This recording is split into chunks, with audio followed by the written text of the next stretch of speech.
Good morning, good evening, or good night. For me, it's the morning of the 15th anniversary of 9/11, between the hours of 8:46 and 10:28. Again, at least that's what time it is for me.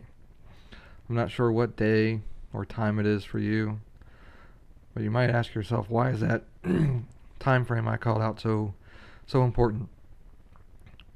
Well, I'll link to the History Channel's 9/11 timeline in the description field so you can see why that time frame is so important.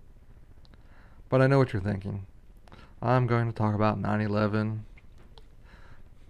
but I'm not.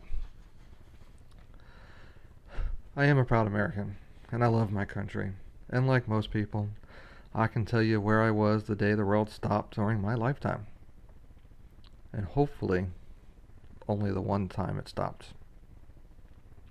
The events of September 11th are important, but what's more important is what happened after those events. The weeks and days after, and now 15 years after. We were one nation.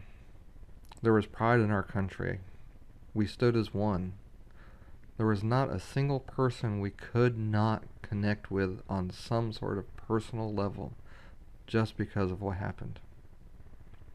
Even though it was isolated, and I say isolated because that's where the physical events happened, in New York, Washington, D.C., and Pennsylvania.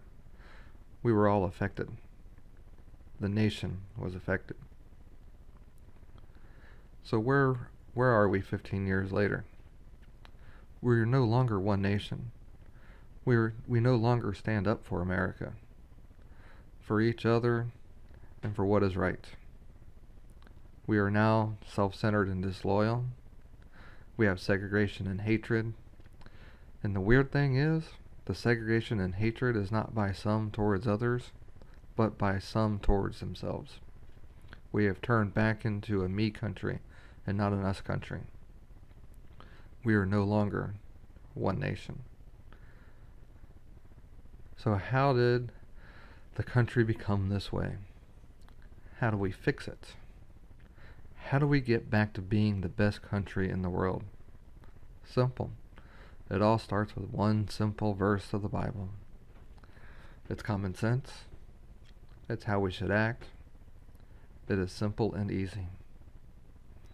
So not quite 5 minutes into the 5 minutes with CRF Jim, I'm going to go ahead and end with this. From Matthew 7 verse 12, the NIV version. So in everything, do to others what you would have them do to you, for this sums up the law and the prophets. Have a blessed week.